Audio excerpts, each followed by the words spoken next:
अस्सलाम वालेकुम friends, welcome back to Top Smarties. Drama serial baby Baji की बहुएं, जहां पर अजरा ने पुप्पो से अपनी इंसल्ट का खूब अच्छे से बदला लिया।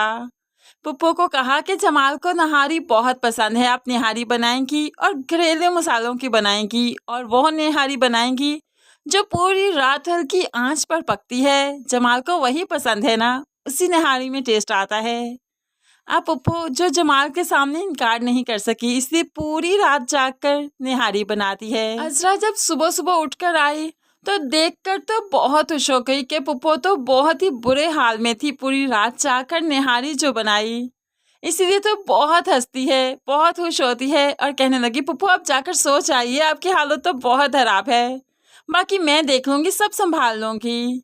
अब तो पुप्पो ने शुक्र किया कि उन्हें सोने का मौका मिल गया, इसलिए तो वो जाकर बस लंबी तान कर सो जाती हैं।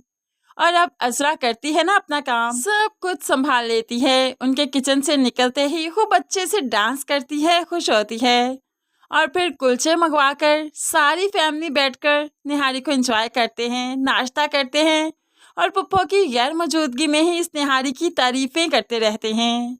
अब रही सही कसर अजरा ने गुलशन आरा को बुलाकर पूरी कर दी कि रही सही निहारी वो भी खा ले। गुलशन आरा को भी निहारी बहुत पसंद आई और फिर कहने लगी, तुमने ये जो पुप्पो से बदला लेने की ठान रखी है ना, जरा धीमा हाथ रखो, तुम जानती नहीं बहुत पहुंची हुई चीज है, तुम्हें फिर से किसी मुश्किल में फंसा देंगी।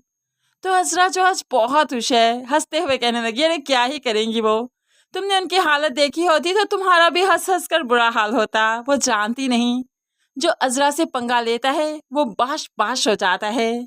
आज तो अजरा बहुत खुश है क्योंकि पुप्पो जो सोने चली गई, उनके लिए तो निहारी बची ही नहीं। सारी रात निहारी बनाई, लेकिन आखिर में खाना नसीब ही नहीं हुआ। वो कहते हैं ना, जो सोता है वो खोता है। बस ऐसे ही पुप्पो जान ने अपनी नींद पूरी करने की आड़ में सारी रात मेहनत की, जो निहारी बनाने में उन्हें खाना भी नसीब नहीं हुई। दूसरी तरफ अब यहाँ पर फरत बेगम, जो कि जाना चाहती है सायरा की तरफ, खूब अच्छे से तैयार होकर अब वासिफ से कहने लगी, मैं सायरा की तरफ जा रही हूँ। तो वासिफ कहने लगा, तुम्हारा सायरा की तरफ आना जाना कुछ ज्यादा ही नहीं हो गया, घर पर भी बैठ जाया करो। फरत को तो गुस्सा आ गया, एक दोस्त ही है जिसकी तरफ मैं चली जाती हूँ तो आपको वो भी बुरा लगता है। कौन सा मेरा मेका है यहाँ पर जो मैं भाग भाग कर वहां पर जाती हूँ और आपको एतराज होना चाहिए?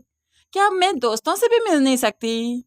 अब तो फरत ने बात का बतंगर बना लिया और वो तो फिर जाकर ही रहेगी। दूसरी तरफ अस्मा और नसीर का रिश्ता भी कुछ अच्छा नहीं चल रहा। जब से नसीर की इंसल्ट हुई अस्मा की वजह से, वो तो अब रात को लेट आता है। अस्मा ने कह दिया, क्यों लेट आए, हैरियत तो है, कहाँ पर रह गए थे? तो नसीर चीखते हुए कहने लगा, क्या सब कुछ तुम्हें बताना जरूरी है? मैंने कहा था ना दोस्तों के साथ जा रहा हूँ, कुछ लेट हो जाएगी तो फिर इतनी टो में क्यों जाती हो, मेरा इतना पीछा क्यों करती हो? ये कहते हुए नसीर गुस्से के आलम में कमरे में चला गया। अस्मा तो देखती ही रही।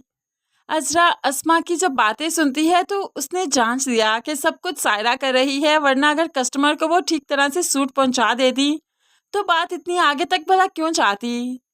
ऐसे में अब अजरा अस्मा को समझाते हुए कहने लगी, तुम्हें कहा था ना उसे अपनी बुटीक में मत शामिल करो, वो जानबूझकर ये हरकतें करेगी।